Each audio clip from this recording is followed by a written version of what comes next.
जन्म का चौथा कारण आता है मनु और सतरूपा मैया की कथा। मनु जी ने अपना सारा राजपाट छोड़ दिया और छोड़ करके चल पड़े। कहाँ गए? नैमिषारण्य में, और जाकर के घोर तप किया, बड़ी कठिन तपस्या की। आकाशवाणी हुई, मांग मांग बर भय नभबानी।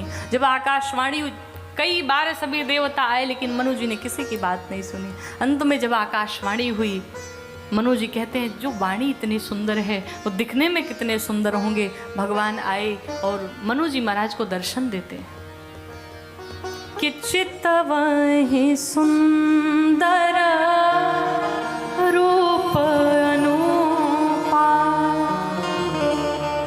पुत्री कहे मार्ग से हट जा, अखिया कहे और निहारन दे, ये पलकें कहे मूंद ले राघव को,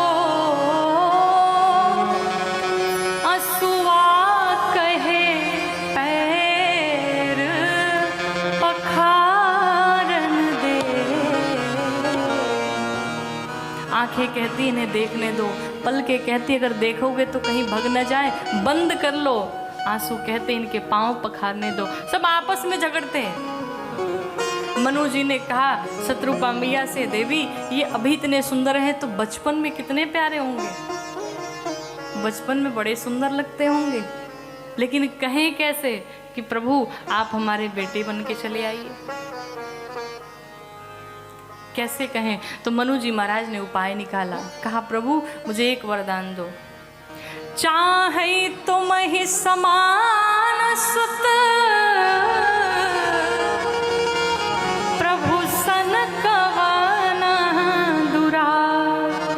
प्रभु हमें आपके समान एक पुत्र चाहिए। भगवान ने कहा मेरे समान कोई दूसरा है नहीं, मैं स्वयं आऊंगा। मनु जी ने कहा प्रभु हमने आपको थोड़ी मांगा था, आपके समान मांगा था।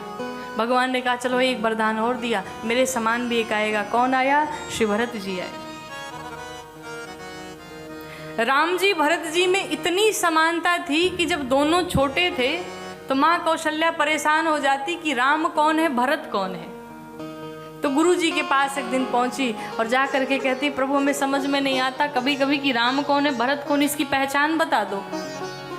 गुरुदेव ने कहा देवी अगर पहला बच्चा दूसरे बच्चे के पाँव को निहारता हुआ मिले तो समझना कि वो भरत है, और जब दूसरा बच्चा पहले बच्चे की आंखों को निहारता हुआ मिले, चेहरे को निहारता हुआ मिले, तो समझ लेना वही राम है।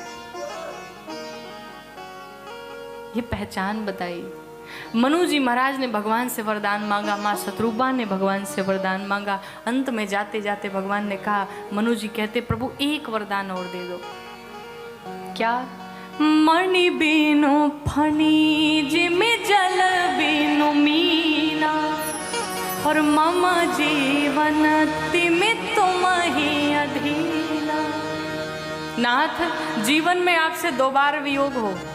अगर पहला वियोग हो तो जिस प्रकार से सर्प से उसकी मणि छीन ली जाए और सर्प जितना व्याकुल बेचैन हो जाता है, मैं ठीक उसी प्रकार आपके लिए बेचैन हो जाऊं।